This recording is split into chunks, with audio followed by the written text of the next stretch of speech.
ઉડ. ઓય કોણ છે તારા ઘરે જઈને વગાડેલા થારે કોણ છે ઈ? મારા ઘરે હું કામ વગાડ્યા જાવ દે મને આમ જવા દે તો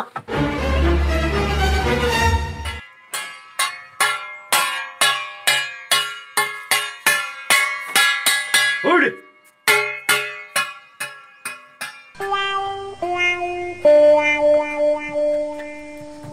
ગોકુળિયા એ ગોકુળિયા બહાર નીકળ તો લે ગગા છે જાગી ગયા તમે? તું થારે વગાડા હા. હું કામ વગાડી ઓ બાપા. એ ગગા છે થાળી વાગી કેવી? તો થારે મને હુવા દેતો હોય તો હું કામ ખોટી ટોસા તમે હુતા હતા ને એટલે હું ખખડાવતો હતો થાળી ગગા છે. હું કામ ઓલા સકલા અહીંયા કઈ વખત ના શીશી કરતા હતા. મેં ઘર ફરતે બધે ઉડાડી મૂકો એમ. તે આમ સી એમ તો કરે થારે નો ટોસે થારે નો ટોસા ગગા છે મને ખબર જોવી જોઈએ કે તમે થાળી ખખડો એટલે જાગી ગયા એમ. તો શું તો જાગ્યું નો જા ઓલા મંદિરે જઈને તોય જા નાન્યા લઈ જા નાન્યા તોય જા હા ઈ વાત છે હો ગગા છે. તમે જો હું આખેથી વગાડું ને તો તમે શાંતિ થાય હુઈ તો રહ્યો અને સકલે આગા આગા રે. હા જા હા હા ન્યા વયો તો મંદિરે. ટોસ તો નહીં આયા હુવા દેજે શાંતિથી હા હા પણ નહીં ટોસું. તમે હુઈ જાવ બસ. હા હા ભલે તો એ ધાવ શું ગગા છે? બાકી પત્રી મસ્કા આપણે તઈને પૈસા વાળું થાવું ચા પીવા જવું હોય ને તોય ફોન કરવાનો. એ ભાઈ હેલિકોપ્ટર કાઢ ચા પીવા જાવી એમ. હા એટલું પૈસા વાળું થવાનું. સોનાના કપમાં ચા પીવો ભાગજુભાઈ. અરે તો હું કહું આપણે છે ને ડાયરેક્ટ ભગવાનને જ પૂછી લેવી. વશમાં કોઈને રાખવા શું લેવા? હા એમ તપ જ કરી લેવી. જો આ દેરી છે તપ કરી દેવી ચાલુ. જો ભગવાન પ્રસન્ન થઈ જાય આપણો બેરો પાર. એને કહીને અનબ્લોક કરી નાખજો અમને. હા અરે ખોલી નાખો ને પૈસા વાળા કરી જો અમને તઈને. હાલો હાલો થઈ જાવ હાલો ચાલુ.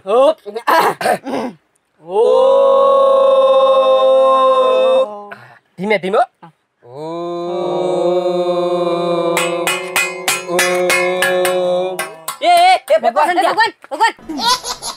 અમને કોઈ અવાજ તો આવ્યો. મને લાગ્યું ભગવાન પ્રસન્ન થયા. કોણ હતો? ભાઈ કોક ડિસ્ટર્બ કરવા વાળો. આપણે પાછા ચાલુ થઈ જવા. એટલે ભાઈ હવે કોઈ નો હેરાન કરતા હો. આવો હાલ.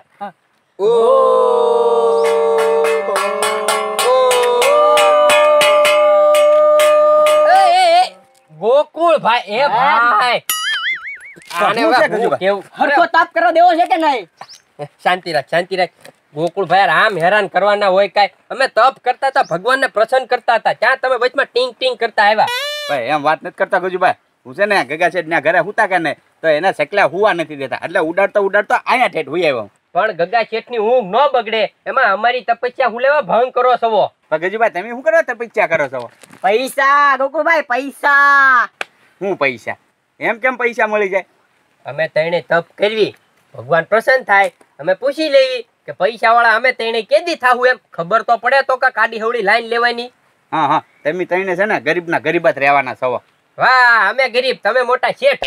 તમે શેઠ નહીં થાવ ભાઈ તમે નોકર જ રહો. હા એમ હું નોકર રહ્યો. હું કા તમારી જેમ તકે જવાય માગવાત નથી જાતો કે નહીં? કામ તો કરું છું કે નહીં? એટલે ઈ વાત આજી હો. કા ગજુભાઈ ગોકુળભાઈ. હા પતુભાઈ પાર્ટી કેમ ફાસ્ટમાં? અરે ભાઈ જિંદગીમાં મોજમાં જ રહેવાનું હોય ને. હા કંડક્ટર થઈ ગયા પછી સારું છે હો ગોકુળભાઈ. હા એ કંડક્ટર નહીં કમ્પાઉન્ડર હતો.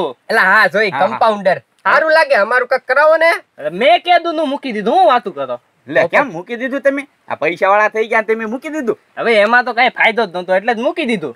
તો અત્યારે હું ધંધા બિઝનેસ માં લે વેચવું. હે લેવાનું હું દેવાનું હું? મકાન જ લેવાનું મકાન જ વેચવાનું. એટલે ઈ કેમ પથુભાઈ કરવાનું? ઈ તો કયો. એમાં કાઈ ન હોય. જો મકાન માલિક પાસેથી છે ને તમારે એને 2 લાખ રૂપિયા દઈ દેવાના. પછી 3 મહિના પૂરતું મકાન તમારી પાસે રાખવાનું. પછી માનો કે જો 10 લાખ રૂપિયાનું મકાન હોય તો એને 2-3 લાખ વધારે એટલે 12 લાખ 13 લાખમાં વેચી દેવાનું. સીધું 2 લાખ નો ફાયદો. મને સમજાઈ ગયું. હું સમજાવું. કોક નું મકાન છે ને આપણી પાસે મૂળ 2 લાખ હોવા જોવે. હા ઈ 2 લાખ કોક ને દઈને બાના પેટે દઈ દેવાના. આલ્યો 2 લાખમાં બાનું આલ્યો આપણે મકાન 10 લાખમાં રાખ્યું. 3 મહિના થાય તો ઈ નહીં મકાન કોક ને 12 માં દઈ દેવાનું. કેટલા વજા? 2 લાખ. સીધો 2 લાખ નો ફાયદો. હા ઈ વાત છે ભાઈ તમે હોશિયાર છો. બાકી તો અમારું કાક કરાવો ને. 2 લાખ રૂપિયા લાવો મકાન હું ગોતી દઉં તમને. 2 લાખ 2 લાખ તો જોઈને બાના પેટે મકાન માલિક ને દેવા. હા તો પથુભાઈ કાંઈ વાંધો નહીં તમે જાઓ તમ તારે એમ છે ને 2 લાખ નો બંદોબસ્ત કાંઈક કરવી. હા તો 2 લાખ મળી જાય એટલે મને કેજો તમે. હા, હા. મકાન નું થઈ જાય ને. અરે ઈ તમે ચિંતા કરો ને, પાર્ટી હું ગોતી દઈશ તમને. કાંઈ વાંધો, તમ તાર જાઓ, પૈસા થાય ને એટલે સીધો તમને ફોન કરશું. હા તો કાંઈ વાંધો નહીં. એ હા, હા તો આવજો. હાલો. એ, ગોકુળભાઈ, હં? જો ભગવાને આપણે તપ કર્યું ની પેલા સાંભળી લીધું. હે? તો કીધું નહીં જો ને પૈસા વાળા તમે એમ. હા હો, ઈ વાત સાચી. આ જો ઈ આ છે ને પથુભાઈ ને એટલે જ મોકલ્યા ભગવાને. આપણે ચારે ગરીબ રહેવું એમ કરતા પૈસા વાળા થઈ જાય તો. હા, ઈ વાત સાચી હો ગજુભાઈ. 2 2 લાખ રૂપિયા લાવજો લખો. ક્યાંથી? મારી પાસે એક પ્લાન છે, હું? કોઈને કહેતા નહીં. હા, નહીં કહો. આવી જાઓ. બોલો. ગજુભાઈ, ગગા શેઠ નહીં માને તો? તમે જાઓ પેલા ને 2 હુકી મારો હે, પછી અમે આવી. હા હા, તમે વાહ આવો બરોબર. હાલ, હા હાલ, હું જાઉં. કોઈ આવ્યો? હા હા, ગગા શેઠ, આમ જોવો, હાથમાં એક મસ્તીનો શિકાર આવ્યો છે. હું શિકાર? ઓલા ગજુભાઈ ની છે કે ને 3 લાખ રૂપિયાના ઘરેણા બીજે ગીરવે મૂકવા જતા હતા, તે મેં એને બોલાવી લીધા. હું હાલો ગગા શેઠ 2 લાખ રૂપિયા આપશે, 3 લાખના ઘરેણા લઈ લો. મને પૂછ્યા વગર કહી દીધું તે. આપણને ફાયદો થાય એમાં એવું છે. 3 મહિના લગી. એ ગજુભાઈ વહી આવો. જો આયા. કેમ છે ગગા શેઠ? સારું છે. હા. બસ થોડી પૈસાની જરૂર હતી અને રોકડા જોતા હતા. ઘરેના જોવા દે પેલા. ઘરેણામાં તમ તાર કાંઈ કેવું ન પડે. જોઈ લો. જોજો ગગા શેઠ ચેન છે હો. મારે હોઈને દેખાડવા જાવ. ચેન છે, આ ગગા છે જો. શેઠ ઓનીને હું વીટી છે. દેખાડવા જાય. જો કેટલું બધું છે જો. ખાસા હેક મેં. હા લાવો, હું જોઈ દઉં હમણાં. ગગા શેઠ 3 લાખની વસ્તુ છે ને મારે ખાલી 2 લાખ જ જોતા છે. કેટલા મહિના પૂરતા? 3. નો પૈસા દેવાય ઘરેના ભૂલી જાજો ભાઈ તું. તો ઘરેણા રાખજો તમે ને તમે પ્યારજો. હા વાંધો નહીં. જા ગોગડિયા, 2 લાખ રૂપિયા લેતા આય. હા ગગા શેઠ હાસા છે, મેં જોયા. હા બસ. આ તો હું છે ગગા શેઠ, અર્જન્ટ 2 લાખની જરૂર પડી. હા. શું કરવા? ઈ અમારે એક કામ છે ભાઈ. હાલો ગજુભાઈ 2 લાખ રૂપિયા. એ હા. બસ લાવો ગગા શેઠ ઘરેણા. હા જા. એ હાલો ગગા શેઠ, ગોકુળભાઈ આવજો. હા હા, વાંધો નહીં. 3 મહિના યાદ રાખજે ભાઈ. ઓકે 3 હા, મહિને. જા જા. ગગા શેઠ ઈ કાંઈ 2 લાખ રૂપિયા પાછા દઈ એક છે નહીં 3 મહિનામાં. આપણે છે ને ઘરેણા વેચી જલસા કરી જવાના. હું છે ને હમણાં આવું હો. ક્યાં જા હમણાં આવું કરતો? ગગા શેઠ પૈસા વાળા પાર્ટી વાળા બની ગયા ને તો સોડા ને એવું બધું ખાતા હું પીતા હું એનું. હા જા જા. હા ઘરેણા અંદર મૂકી દઉં. હા જા. હા હલો. એટલે ભાઈ તમારું મકાનનું કામ પતી જાય એટલે તમે જલસા કરો ને, પાર્ટી મળી જ ગઈ છે. અરે 2 દીમાં તમારું કામ થઈ જાય. એ આવો ગજુભાઈ આવો. કેમ છે પથુભાઈ? બસ મજામાં. હા, ગણી લેજો. વાહ વાહ. 2 પૂરા 2. પૂરા 2 છે. મકાન ક્યાં છે? આ જોર્યું મકાન ચામુંડા નગરમાં મકાન છે. 150 વારનો પ્લોટ છે. બરોબર, કાંઈ વાંધો નહીં તમને. ગોકુળભાઈ, ગજુભાઈ આનો કલર થોડો ડીમ લાગે. એટલે આ ગોકુળભાઈ આપણે ક્યાં રહેવા જાવું? નહીં બારોબાર વેચી દેવાનું છે. તો એ વાત સાચી. મકાન બરોબર છે. ભાવ કેટલો છે? 10 લાખમાં લીધું છે. કાંઈ વાંધો નહીં. હવે આપણે છે ને 12-15 આવે ને એવું કરજો. અરે ભલામણ એવું જ કરવાનું હોય ને. હો, અરે કાલે જ એક પાર્ટી મળવા આવે છે. હે ઠપકારી જ જો, ઠપકારી જ જો. તો પછી એમ જ કરવાનું છે. હવે પેલા તમારું કામ આવ્યું ને એટલે પેલા તમારું જ ઉપાડું છું. હું કહું ભલામણ ઓળખીતા હોય એનું જ પેલા કામ કરવાનું હોય ને. હા હા, તો કાંઈ વાંધો નહીં. તમ તારે જ્યારે મકાન વેચાય ને એટલે ફોન કરજો. ઘરા ગમે ગોચશું હારવાર. હા હા હા તે ગોતજો, પણ 12-15 થી નીચે નો જાતા હો. ના ના, તો ખોટમાં ધંધો નહીં કરવાનો. હા હા, તો અમે ઉપડી ફોન કરજો કાલ. અરે મને મકાન નું થઈ જાય એટલે તમને ફોન કરીશું. હા તે કાંઈ વાંધો નહીં. હવે કાલું સવાર ફોન કરું પાછો. હા તે કાંઈ વાંધો નહીં. હાલો ગોકુળભાઈ. હાલો હાલો. ગોગડિયા 3 મહિના થવા આવ્યો હો. હા તે પણ હું છે ગગા શેઠ? 2 લાખ રૂપિયા અને 25,000 વ્યાજ. ઊંચું ભાઈ. ગજુભાઈ છે ને મકાન રાખ્યું કે ને તે એમાં રોકાણ કરેલું છે, તે હજી મકાન વેચાણું નથી. એ મારે નહીં જોવાનું. મારે 2 લાખ રૂપિયા અને 25,000 વ્યાજ જોવે ભાઈ. 5 દી ખમો ને આવી જાહે એમ કહો. ના ના, હવે 3 દિવસ ખેમો ભાઈ. લાય ગજુન ફોન કરવા દે. લાય. હા તે આલ્યો ને કરો ને ફોન. હલો ગજુ. બોલો ગગા શેઠ. 2 લાખ નું ઊંચું ભાઈ. ગગા શેઠ, ઈ 2 લાખ છે ને રોકાણમાં હલવાઈ ગયા છે. થોડાક દી ખમો ને. એ મારે નહીં જોવાનું ભાઈ. 2 લાખ રૂપિયા ને 25,000 વ્યાજ દઈ જાય મન તો આજ. ઈ 2 લાખ નું છે ને મેં બાના પેટે મકાન રાખ્યું તું ગગા શેઠ. ઈ પથુભાઈ હસ્તક હતું. થોડાક દી રહ્યો હવે. હાલ પથ્થુ પાસે ભાઈ. તું ખોટો છો કે પથ્થુ ખોટો છે? માં જોવું છે. હાલ તો હા તો ડાયરેક્ટ ન્યા આવો. હાલો પથુભાઈ ઘરે, અમે ન્યા જ જાવી છીએ. સારું હાલ. હાલ પથ્થુ ઘેરે જવાનું છે. હાલ. ને આમ કરવા ગગા શેઠ જાવું?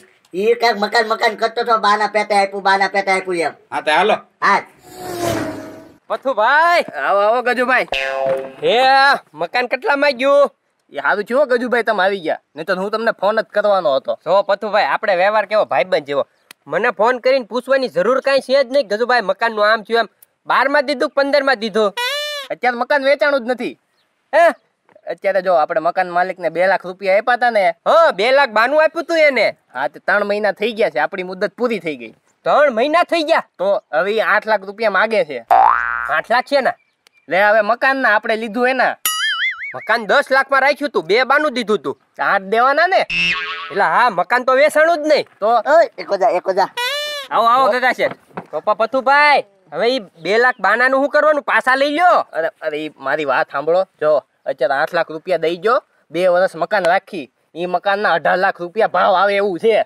અરે પણ પથુભાઈ ઈ મેં 2 લાખ નો મેળ કેમ કર્યો તો તમને ખબર? કેમ? અરે ઘરેણા ગીરવી રાખીને ગગા શેઠ પાસેથી 2 લાખ લાવ્યો તો. પૂછો આ ત્રણેય ને. હજી ઘરેણા લેતા હોય હજી 8 લાખ રૂપિયા આપી દો હાલો. ના ના 2 લાખ નું માઇન્ડ છું, 8 લાખ નું ક્યાં કરવું? તો પથુભાઈ આનો ઉપાય શું? તો ઉપાય તો એક જ છે, ઓલો મકાન માલિક એનું ઘર પાછો લઈ જાહે અને તમારા 2 લાખ બાના પેટે હતા એ કપાઈ જાહે. એ 2 લાખ બાનું ગયું ગયું. એ આહા શું કરવું છે? જાવા જો હવે 2 લાખ શું કરવું બીજું? તો કીધું મારા હું તમારા 2 લાખ રૂપિયા હવે આ કાક આપે તો હું તમને આપું ને.